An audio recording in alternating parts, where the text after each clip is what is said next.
The taxi trundled along the winding road. Luna gazed out the window, her heart thrumming with anticipation. She reached for Alex's hand, his touch sending shivers down her spine. Our honeymoon, a secluded cabin nestled amidst the fiery hues of autumn in Vermont. It's perfect. They arrived as dusk painted the sky in shades of orange and purple. The crisp mountain air was invigorating. Stepping into the cabin, a wave of warmth enveloped them. A crackling fireplace cast dancing shadows on the rustic wooden walls. Look at this place, Luna. It's like a dream. For a moment, Luna allowed herself to believe that nothing could shatter this happiness. After settling in, they ventured out to explore the nearby village. Hand in hand, they strolled through quaint streets, their laughter echoing in the crisp air. The locals were friendly, their faces etched with the wisdom of a life lived close to nature. Everything about this place feels like a fairy tale. Little did Luna know, fairy tales often have dark, twisted endings. The next day, they discovered a charming little restaurant nestled by the lake.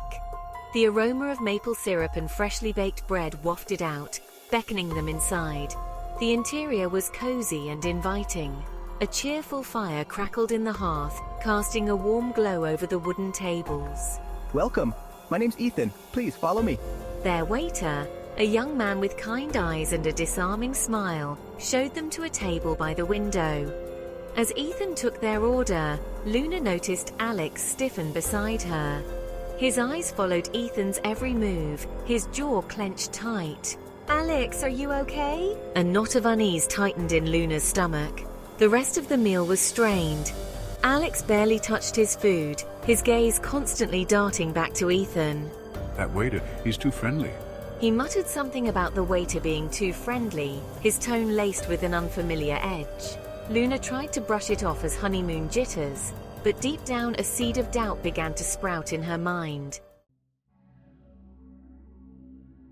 That night, sleep evaded Luna. Alex's earlier behavior replayed in her mind, his possessiveness, his unfounded jealousy. It wasn't like him. The man she knew was loving, kind and trusting. So why was he acting so strangely? Where is Alex? He said he needed some fresh air hours ago. As the hours ticked by, the silence in the cabin became heavy, punctuated only by the crackling of the fire and the wind howling outside. Where was Alex? It was well past midnight now. Just as anxiety threatened to consume her, the cabin door creaked open. Alex stumbled in, his eyes bloodshot, his clothes damp with dew. He reeked of alcohol and something else, something metallic and unfamiliar. "Where were you?" Just clearing my head. He mumbled, avoiding her gaze. He stumbled towards the bathroom, leaving a trail of muddy footprints on the wooden floor. The next morning, Luna tried to shake off the unease that had settled over her. She told herself that Alex's behavior was just a blip, a product of the stress of the wedding and the unfamiliarity of their surroundings. But as the day wore on, Alex's strange behavior only intensified. He was withdrawn, his eyes distant, his smile strained. "Are you all right, Alex? You've been acting strange ever since we arrived." He snapped at her for the smallest things, his voice laced with an irritability she had never heard before. I'm fine. Don't make a big deal out of it. Luna recoiled as if he had slapped her. This wasn't her Alex. This wasn't the man she had fallen in love with. Something was terribly wrong. Later that evening, Luna stumbled upon something chilling. While searching for her phone charger in their suitcase, she noticed a small, stiff piece of cloth tucked away in the corner. As she pulled it out, her blood ran cold. It was a blood-stained handkerchief. Panic surged through Luna. Was Alex hurt? Had something happened to him? Then she remembered the strange metallic smell on his clothes the previous night, the way he had avoided her gaze. The blood drained from her face, leaving her lightheaded. "Oh no, what is this?" Suddenly she heard a noise outside.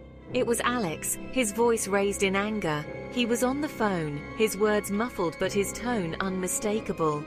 You shouldn't have talked to her like that. She's mine. Do you understand? Mine. Luna's heart pounded in her chest. Who was he talking to? And what did he mean by "she's mine"? As Alex stormed back into the cabin, Luna quickly hid the handkerchief. She needed answers, but she was too terrified to confront him directly. She had to tread carefully. "Who are you talking to?" Luna asked, trying to sound casual. Alex jumped, startled. Just work. He mumbled, avoiding her gaze.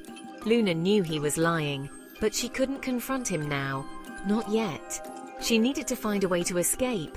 She needed to get help. "I think I need some fresh air. I'm going for a walk." Don't go far. It's dangerous out there at night.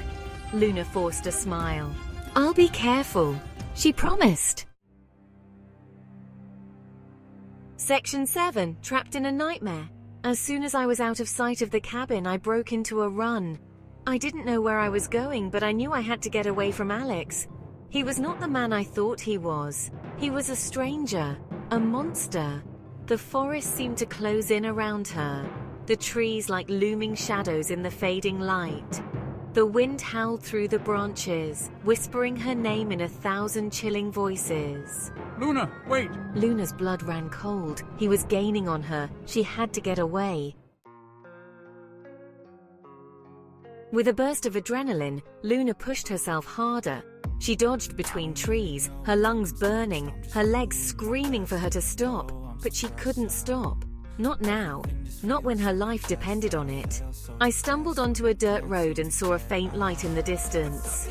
Hope surged through me. A house. Maybe I could get help. As she ran towards the light, she heard Alex's enraged roar behind her. He was getting closer. Luna's heart pounded in her chest. She could see the outline of the house now, just a little further. Reaching the house, Luna hammered on the door, her desperate cries for help swallowed by the howling wind. A moment later, the door swung open, revealing a kindly old woman with worried eyes. Before Luna could utter a word, a news report on the radio inside the house caught her attention. Police are still searching for the suspect in the brutal murder of local waiter Ethan Miller. Miller was last seen 2 nights ago at the restaurant where he worked. The world seemed to tilt on its axis. Ethan, the friendly waiter, murdered. 2 nights ago, the night Alex had come back to the cabin smelling of blood. Luna's blood ran cold. She finally understood.